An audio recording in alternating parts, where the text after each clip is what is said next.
શું બનાવ્યું આપણે એક નવો પ્રોજેક્ટ બનાવ્યો પેરેન્ટ ચાઇલ્ડ નામથી. ઓકે, નવો એંગ્યુલરનો પ્રોજેક્ટ બનાવ્યો પેરેન્ટ ચાઇલ્ડ નામથી. આમાં આપણે શું કરીશું, આપણે આમાં ડેટા પાસ કરીશું from parent to child.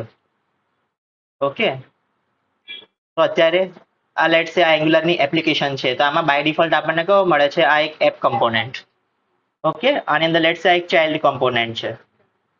Okay, પછી આ બીજો ચાઇલ્ડ કમ્પોનેન્ટ છે.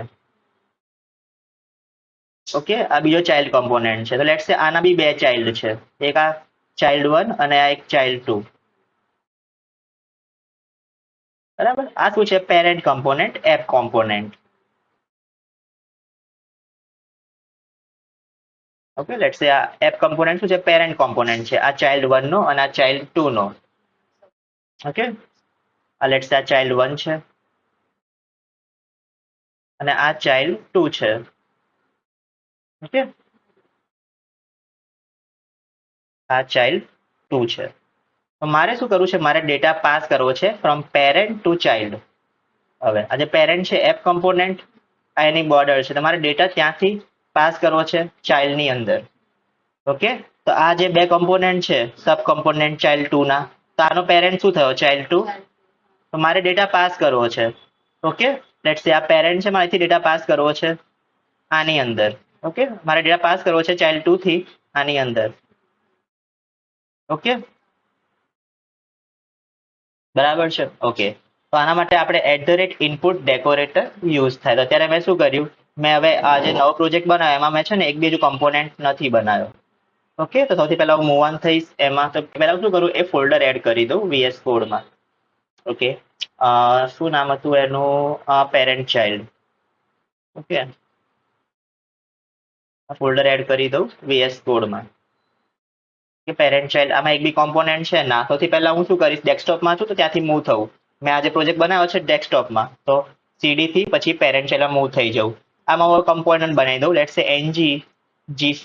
બરાબર, લેટ્સ સે ચાઇલ્ડ 1. ઓકે, કમ્પોનન્ટ બનાવું છું ચાઇલ્ડ 1.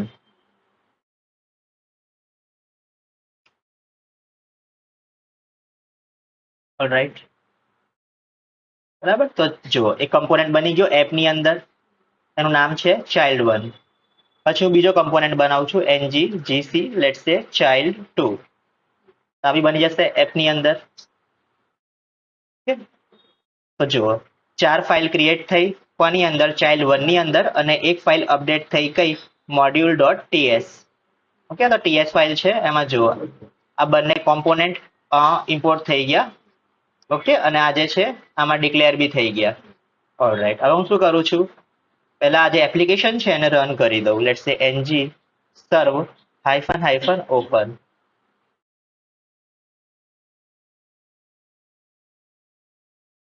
ઓકે, આખું બિલ્ડ થશે. હવે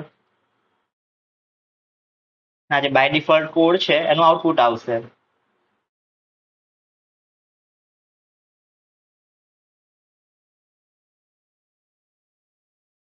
ઓકે, તો રન થયું. ઓલરાઈટ, તો આ જે આઉટપુટ આવે છે ડિફોલ્ટ આઉટપુટ. ઓકે, હું આને બધું ક્લિયર કરી દઉં. આઉટપુટ ક્યાંથી આવે છે, app.component.html માંથી. તો આને કંટ્રોલ થી સિલેક્ટ કરી અને ડિલીટ મારી દઈએ. હવે હું શું કરું, ચાઇલ્ડ 1 ને કરાવું છું રેન્ડર. તો આનો સિલેક્ટર કયો છે એ આપણે જોઈ લઈએ. ઓકે, એપ પછી કમ્પોનેન્ટ નું નામ. ઓકે, તો TS ફાઇલમાં જઈએ તો આ જે સિલેક્ટર છે, ઓકે, આ યુઝ કરીએ એપ ચાઇલ્ડ 1, તો આ જે ટેમ્પલેટ છે એ રેન્ડર થઈ જાય અને આ જે HTML નું ટેમ્પલેટ છે એમાં CSS અપ્લાય થશે. ઓકે, તો અહીંથી આપણે કોપી કરી લઉં. ચલો, રાઈટ. પછી આપણે કરીએ હવે એપ ચાઇલ્ડ 2.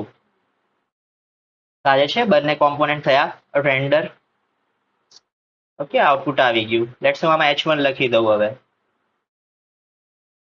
લેટ્સ સે H1, લેટ્સ સે ચાઇલ્ડ 1.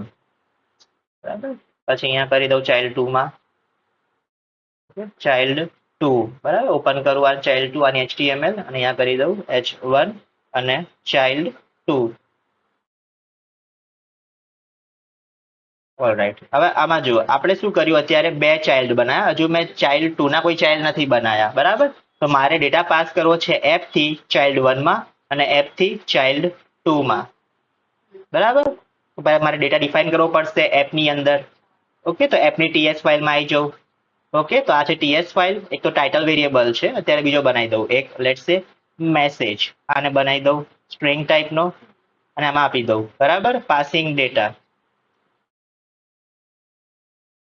અને તો આપી દઉં સિક્રેટ ડેટા. ચલો,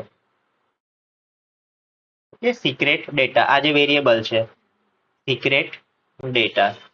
ઓકે, આ જે છે મારે શેર કરવો છે. ઓકે, આ પેરેન્ટમાં છે એપ કમ્પોનેન્ટના ટીએસ ફાઇલમાં, આ મારે શેર કરવો છે child1 અને child2 જોડે. ઓકે, આપણે એંગ્યુલરનું હવે ડોક જોઈશું બરાબર, એમાં શું લખ્યું જોવાના માટે. એંગ્યુલર આના માટે @input decorator યુઝ થાય. Okay, sharing data between child and parent ડિરેક્ટિવ્સ. Okay, all right. જો પેરેન્ટ થી તમારે ચાઇલ્ડમાં ડેટા મોકલવો હોય તો એના માટે આ @input છે ડેકોરેટર. ડેકોરેટર શું સ્પેશિયલ ટાઈપનું ફંક્શન હોય. ઓકે, આ યુઝ થાય. સૌથી પહેલા તમારે શું કરવું પડે, એને ઇમ્પોર્ટ કરાવવું પડે એંગ્યુલર કોર પેકેજમાંથી. ઓકે, સૌથી પહેલા જેમાં તમારે ડેટા જે પાસ થાય તમારે એક્સેસ કરવો હોય એમાં, તો મારે જે ડેટા આવે છે ક્યાંથી એપથી, મારે એક્સેસ શેમાં કરવો છે child1 માં, તમારે ત્યાં ઇમ્પોર્ટ કરાવવું પડે આને. ઓકે, આ ઇનપુટને child1 માં જતો રહું. ઓકે, child1 માં, ઓકે, ટીએસ ફાઇલમાં. પછી આપણે શું કરવાનું, જો આ ક્યાં કરાયું છે ક્લાસની જસ્ટ ઉપર. જો આ સૌથી પહેલા ઇમ્પોર્ટ કરાયું ઇનપુટ. પછી આ શું કર્યું, ક્લાસની અંદર આપણે જો @input decorator એના પછી વેરિયેબલનું નામ ડિફાઇન કર્યું છે. ઓકે, ક્લાસની અંદર લેટ્સ સે @input બરાબર, આજે એંગ્યુલર કોર પેકેજની અંદર છે. પછી આવશે વેરિયેબલનું નામ, લેટ્સ સે મેસેજ. ઓકે, લેટ્સ સે એની ટાઈપનો અને આમાં કોઈ વેલ્યુ નથી અત્યારે. ઓકે, @input આ શું ડેકોરેટર ફંક્શન છે. પાછળ આવશે તો આ જો ઓટોમેટિક ઇનપુટ બી થઈ, ઓટોમેટિક ઇમ્પોર્ટ થઈ ગયો આ જે ઇનપુટ ડેકોરેટર છે એ એંગ્યુલર કોર પેકેજમાંથી. All right. ઓકે, અને વેરિયેબલનું નામ શું છે અહીં આગળ મેસેજ, તો આમાં વેલ્યુ આવશે ફ્રોમ પેરેન્ટ. આપણે આ ચાઇલ્ડમાં ડિફાઇન કરીએ છીએ.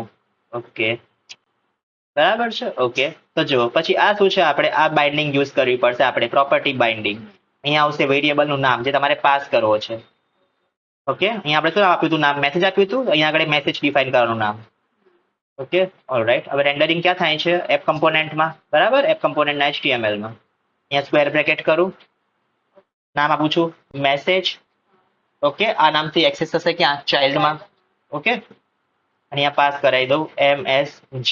આ નામથી આપણે TSL માં બનાવ્યો હશે વેરિયેબલ અને એમાં ડેટા હશે. ઓકે, બરાબર, સિક્રેટ મેસેજ હશે નામ એનું, બરાબર છે app component dot TS. Okay, બરાબર, તો આ મેસેજ છે હું પાસ કરાવી દઉં છું. ઓકે, તો આ મેસેજ નામથી એક્સેસ થાય છે. આ જે નામ છે સેમ હોવું જોઈએ અહીંયા આગળ ઇનપુટની જે જોડે છે ને એમાં. ઓકે, ઓલ રાઈટ, child1 માં. ઓકે, પછી આ લેટ્સ મારે પ્રિન્ટ કરાવ, આમાં આવી ગયું વેલ્યુ આવી ગઈ અત્યારે બરાબર મેસેજમાં. ઓકે, સિક્રેટ મેસેજ એવું લેટ્સ મારે ડિસ્પ્લે કરાવી છે તો અહીંયા આગળ આવી જાઉં બરાબર. પછી હું કરી દઉં H2 let's say paste data. Data શેમાં છે મેસેજમાં. ઓકે, તો સ્ટ્રિંગ ઇન્ટરપોલેશન સિન્ટેક્સ યુઝ કરીશ અને આ લખી દઈશ મેસેજ. બરાબર, હવે આપણે આઉટપુટ જોઈશું આપણું બરાબર. આવી ગયું પાસ ડેટા, સિક્રેટ ડેટા બરાબર. આ રીતે લેટ્સ આપણે child2 માં બી આપણે ગેટ કર્યું હોય વેલ્યુ જે આપણે પાસ કરી, તો સૌથી પહેલા આપણે પાસ તો કરવી પડે ને બરાબર. તો અહીંયા આગળ આપણે આવી જઈએ, અહીંયા આગળ હું પાસ કરાવી દઉં મેસેજના નામથી કયો data, MSG. Okay, MSG. Okay, alright. તો અહીંયા એરર આવે છે બીકોઝ ત્યાં આપણે ડિફાઇન નથી કર્યું ઇનપુટ ડેકોરેટર. ઓકે, તો TS માં જતા રહીએ આપણે. ઓકે, child2 ના પછી @input decorator ફંક્શન. પછી આવશે નામ. ઓકે, લેટ્સ સે મેસેજ, એની ટાઈપનો વેરિયેબલ, આમાં આવશે વેલ્યુ. Okay, all right. હવે child2 માં આપણે કરી દઈએ બરાબર છે H2 let's say paste data. Okay, paste data કરી દીધું આપણે. અહીંયા આપણે સ્ટ્રિંગ ઇન્ટરપોલેશન યુઝ કરીશું અને મેસેજ આવી ગયું. તો આપણે શું કર્યું, ડેટા શેર કર્યો પેરેન્ટ અને ચાઇલ્ડ વચ્ચે. Okay, alright. આપણે શું કર્યો, ડેટા શેર કર્યો પેરેન્ટ અને ચાઇલ્ડ વચ્ચે. ઓકે, આ શું છે એપ કમ્પોનેન્ટ પેરેન્ટ છે. એના 2 ચાઇલ્ડ છે, બરાબર.